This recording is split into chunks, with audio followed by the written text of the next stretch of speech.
I'll create a compelling Western drama script for you about an abandoned boy and a Native American girl, with mystery and plot twists, narrated in third person. Here's the complete 30,000-character script in American English. In the dusty frontier town of Silver Creek, Montana Territory, 1887, young Thomas Mackenzie sat on the wooden steps of the Blessed Heart Orphanage, watching wagon trains roll through the main street with hopeful eyes that had grown dim over 3 long years of waiting. At 12 years old, he had memorized every crack in the boardwalk, every sound of approaching horses, and every disappointed face of potential families who chose younger children or moved on without a second glance. The boy's sandy hair caught the late afternoon sun as he clutched a worn leather journal, the only possession left from his deceased parents who had perished in a typhoid outbreak that swept through their homestead when he was 9. Mrs. Eleanor Whitmore, the stern but kind-hearted woman who ran the orphanage, had told him countless times that the right family would come, but Thomas had begun to lose faith in such promises. The territory was harsh and unforgiving, and families needed strong backs and willing hands, not another mouth to feed during the brutal winters that claimed lives as easily as prairie fires consumed dry grass. The first hook came with the thunderous sound of unshod horses approaching at sunset, their riders moving with a silence that seemed to swallow the usual evening sounds of the settlement. Thomas looked up from his journal to see 3 Native American riders, their faces painted with symbols he did not recognize, leading a small figure on a painted pony. The entire town seemed to hold its breath as the group approached the orphanage, causing shopkeepers to retreat behind their windows and mothers to hurry their children indoors. The lead rider, an elderly man with silver braids adorned with eagle feathers, dismounted with the fluid grace of someone who had spent a lifetime in the saddle. Behind him, a young girl slipped down from her pony, her dark eyes darting nervously between the unfamiliar wooden buildings and the faces peering from behind curtains. She wore traditional buckskin clothing decorated with intricate beadwork, and her long black hair was braided with colorful ribbons that fluttered in the evening breeze. Mrs. Whitmore emerged from the orphanage, her usual composure shaken by the unexpected visitors, while Thomas remained frozen on the steps, sensing that this moment would change everything he thought he knew about his small world. The elderly Native American spoke in heavily accented English, explaining that the girl, whose name was Ayana, meaning eternal blossom in their language, had survived a devastating attack on their village by a rogue military unit that had gone beyond their official orders. Her entire family had been killed, and she was the sole survivor of what should have been a peaceful winter camp. The military had covered up the incident, claiming the village had harbored hostile warriors, but the truth was far more sinister. The girl had witnessed something that powerful men wanted buried along with her people, and now she carried a terrible secret that made her a target for those who would stop at nothing to protect their reputations and careers. The tribal elder explained that keeping her with the remaining members of their scattered band would put everyone at risk, and that hiding her among the white settlers might be her only chance for survival until the truth could be brought to light. Mrs. Whitmore, despite her initial hesitation about taking in a child who spoke no English and came from such different circumstances,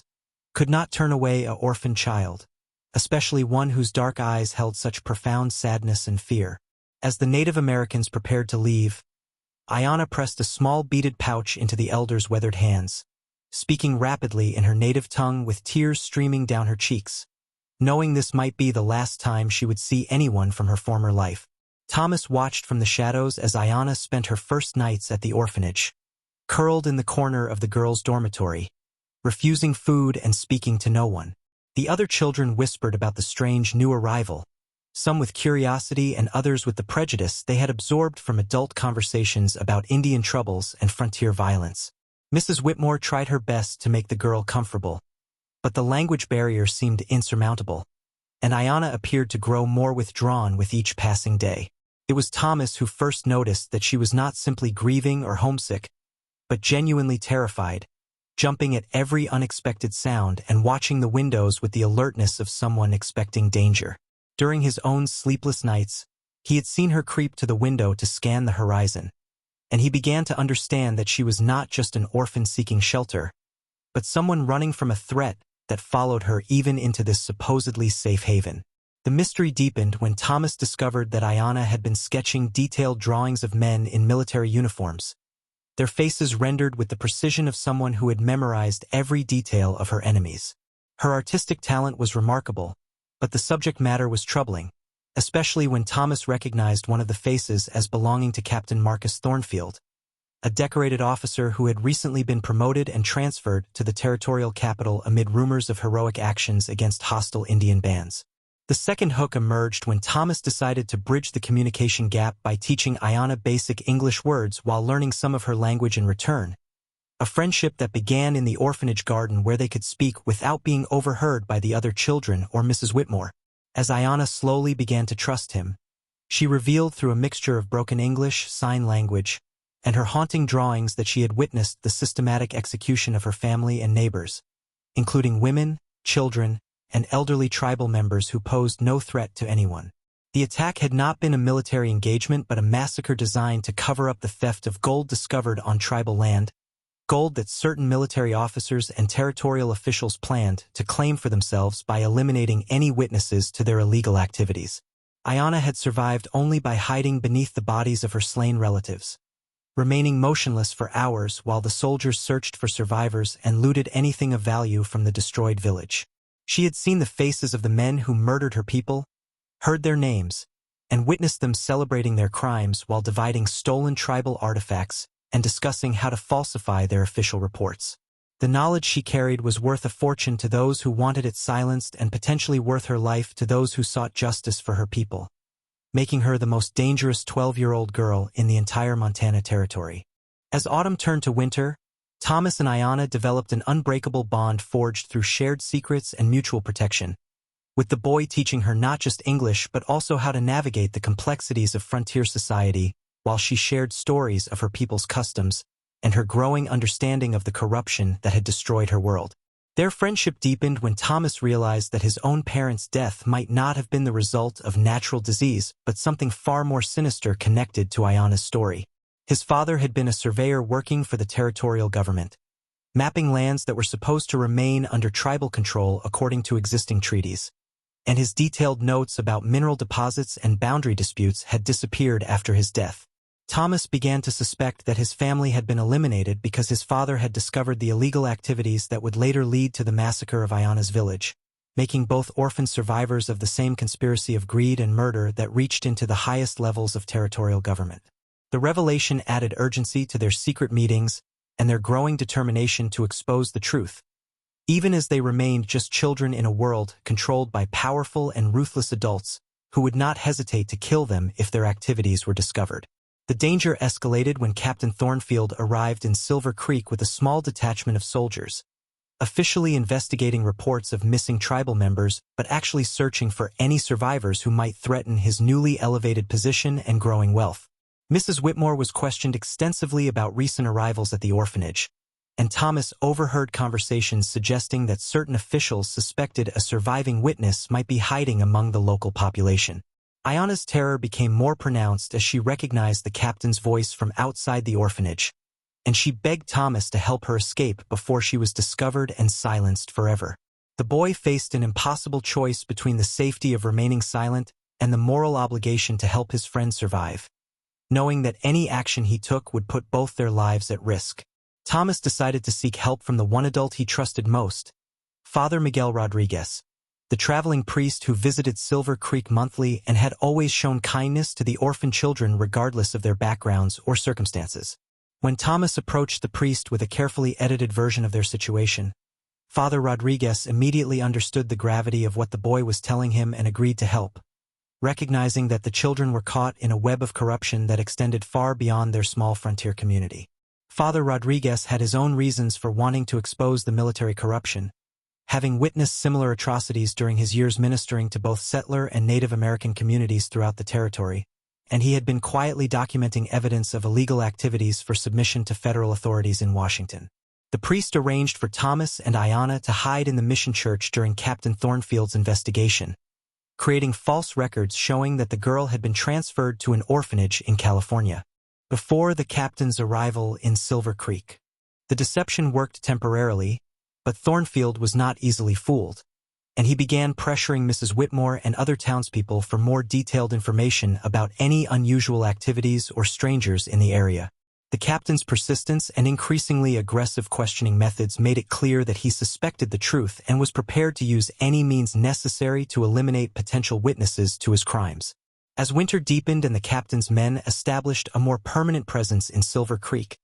Thomas realized that their hiding places were becoming less secure and that they needed a more permanent solution if Ayanna was going to survive long enough to testify against her family's killers. The plot thickened when Thomas discovered that his own adoption prospects had been deliberately sabotaged over the years by officials who wanted to keep him available for questioning about his father's work and any documents or information that might have survived the surveyor's suspicious death. Several families who had expressed interest in adopting Thomas had been discouraged through official channels, told that the boy had behavioral problems or health issues that made him unsuitable for adoption.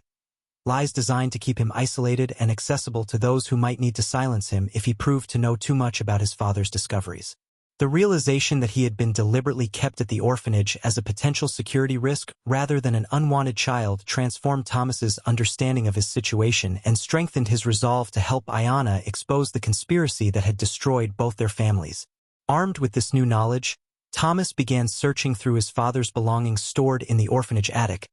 looking for any evidence that might support Ayanna's account of the massacre and the illegal mining activities that motivated it. What he found exceeded his worst fears and confirmed Ayanna's most damaging allegations about the scope of the conspiracy and the identities of those involved in covering up multiple murders. Hidden in his father's surveying equipment, Thomas discovered detailed maps showing gold deposits on tribal lands, along with correspondence proving that territorial officials had planned to eliminate Native American claims through violence if legal means failed to achieve their goals. The documents included names, dates, and specific instructions for military actions that violated federal treaties and territorial law, evidence that would destroy the careers and lives of everyone involved in the conspiracy if it ever reached federal investigators or newspaper reporters in the eastern cities. Thomas also found a letter from his father to federal authorities warning about illegal activities and requesting protection for his family, a letter that had never been sent and explained why the surveyor and his wife had died so conveniently before they could expose the corruption they had discovered. The evidence was overwhelming and potentially explosive, but it also made Thomas and Ayanna the most hunted children in the territory,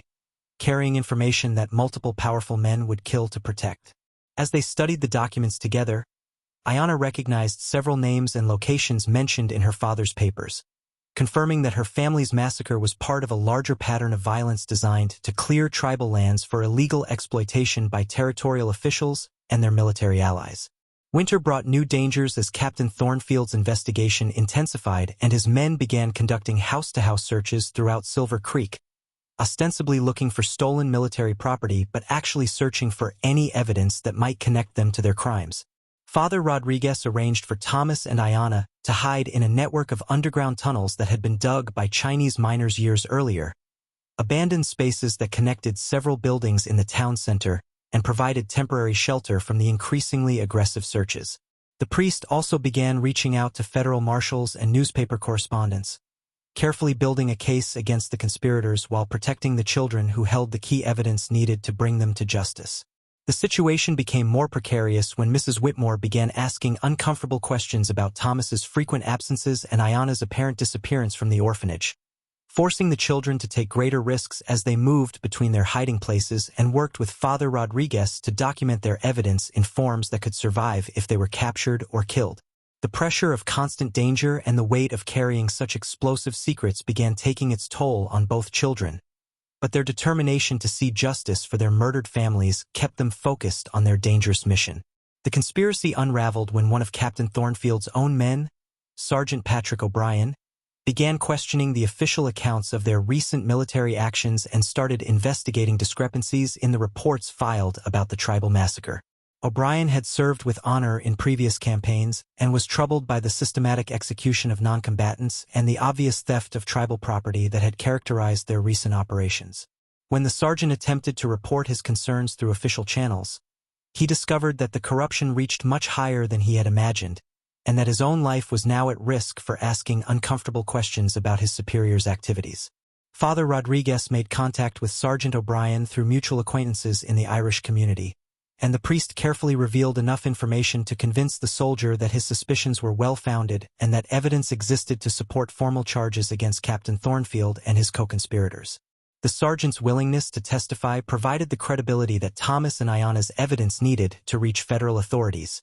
transforming their dangerous situation from hopeless flight to potential victory against seemingly impossible odds. The climax arrived when Captain Thornfield discovered the location of the children's hiding place and led a nighttime raid designed to eliminate all witnesses and evidence before federal investigators could arrive in Silver Creek to begin their own inquiry into the reported atrocities. Thomas and Ayana barely escaped through the tunnel system, carrying their precious documents and Ayana's detailed drawings of the massacre participants, while Father Rodriguez and Sergeant O'Brien held off the attackers long enough for the children to reach a predetermined meeting point where federal marshals were waiting to take them into protective custody. The confrontation in the tunnels resulted in the death of Captain Thornfield,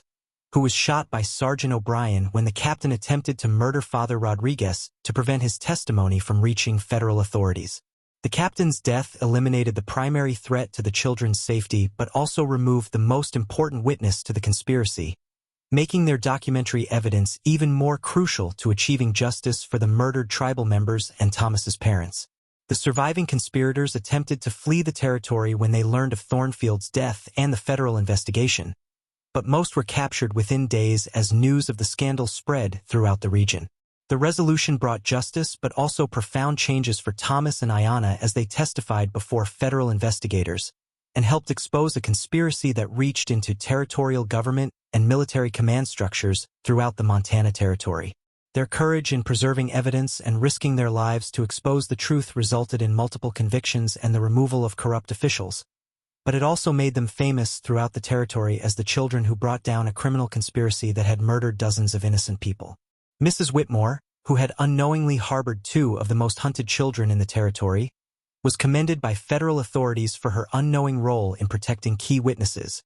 and the Blessed Heart Orphanage received federal funding to expand its services to Native American children displaced by various conflicts throughout the region. Thomas was finally adopted by Father Rodriguez, who had decided to establish a permanent mission in Silver Creek and needed a reliable assistant who understood both the complexities of frontier life and the importance of standing up for justice regardless of personal cost. Ayana was taken in by Sergeant O'Brien and his wife, who had no children of their own and had been deeply moved by the girl's courage and the tragedy she had survived, providing her with a loving family while honoring her cultural heritage and helping her maintain connections with surviving members of her tribal community. The aftermath of their adventure transformed both children from abandoned orphans into symbols of courage and justice throughout the Montana Territory.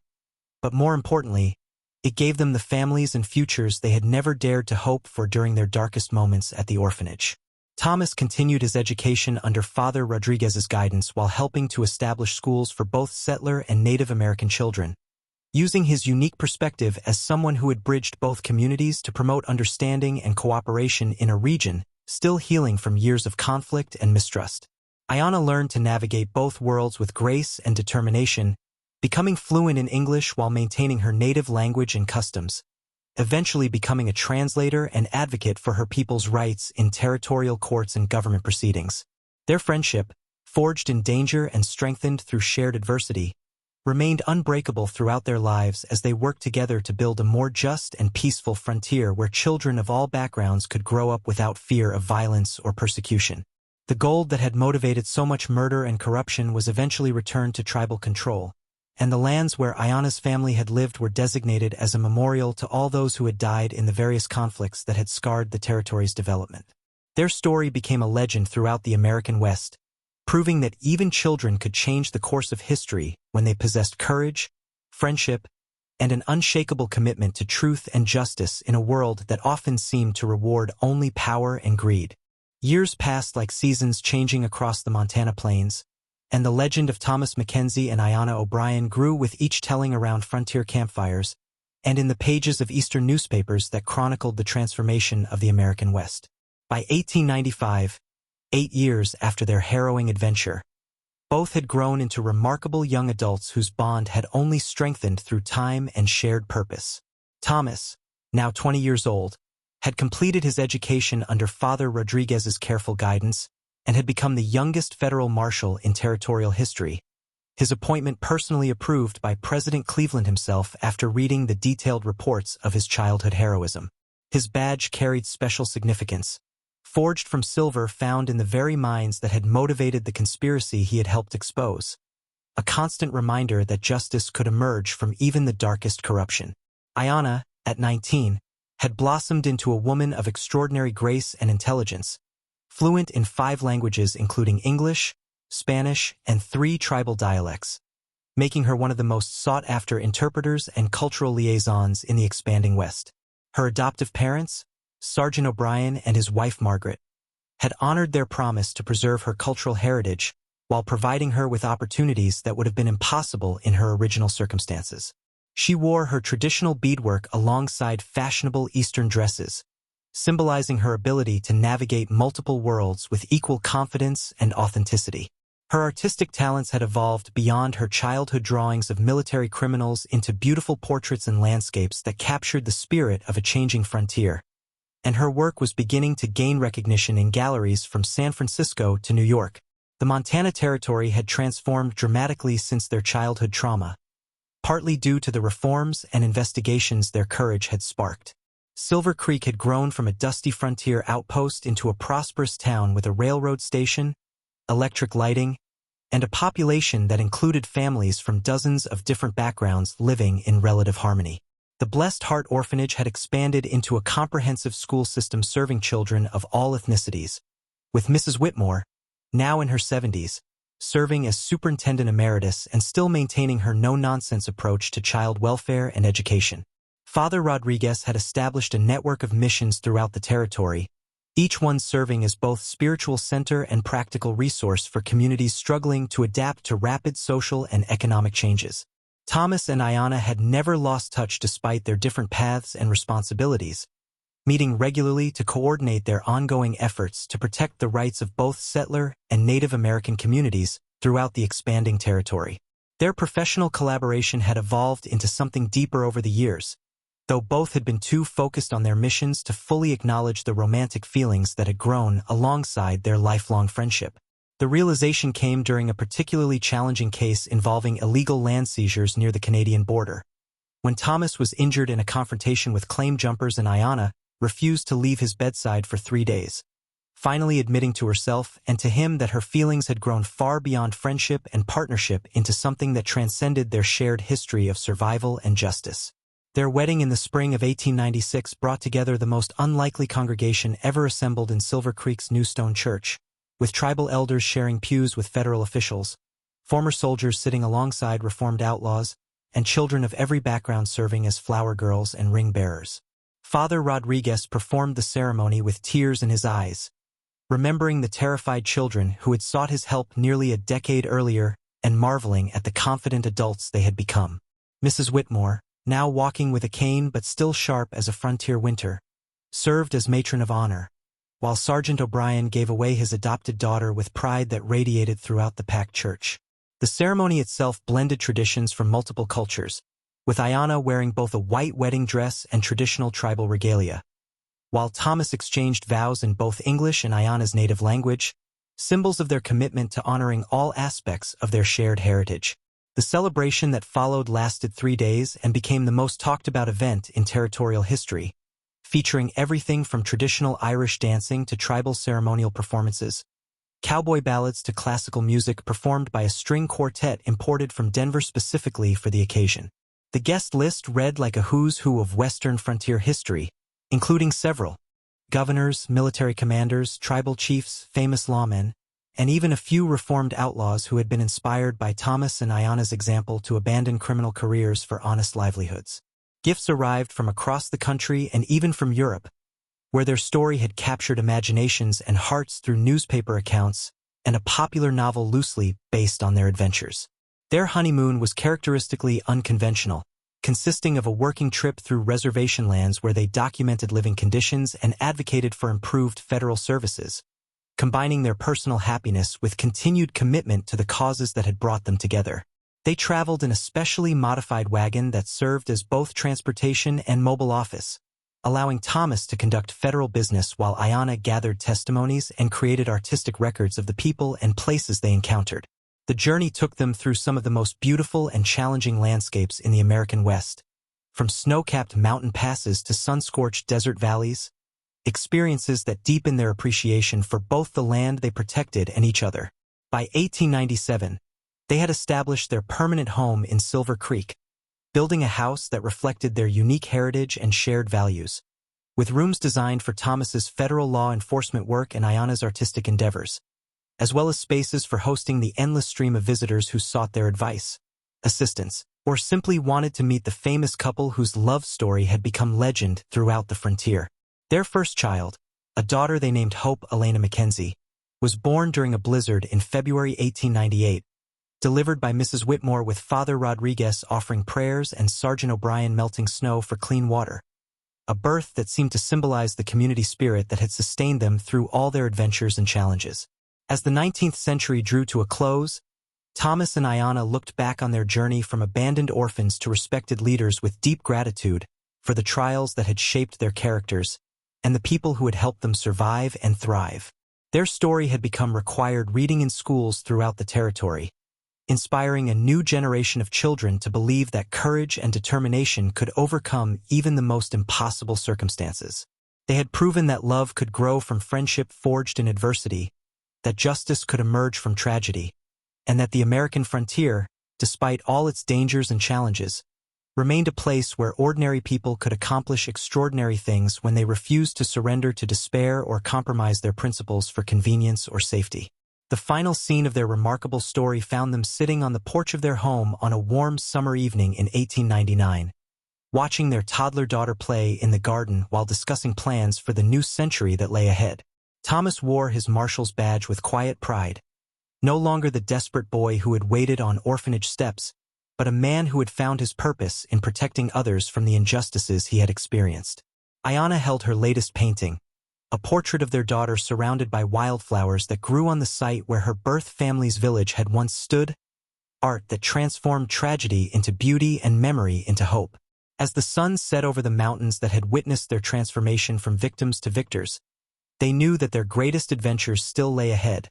not as individuals fighting for survival, but as partners building a legacy that would endure long after they were gone, proving that love and justice could indeed triumph over hatred and corruption in the endless story of the American frontier.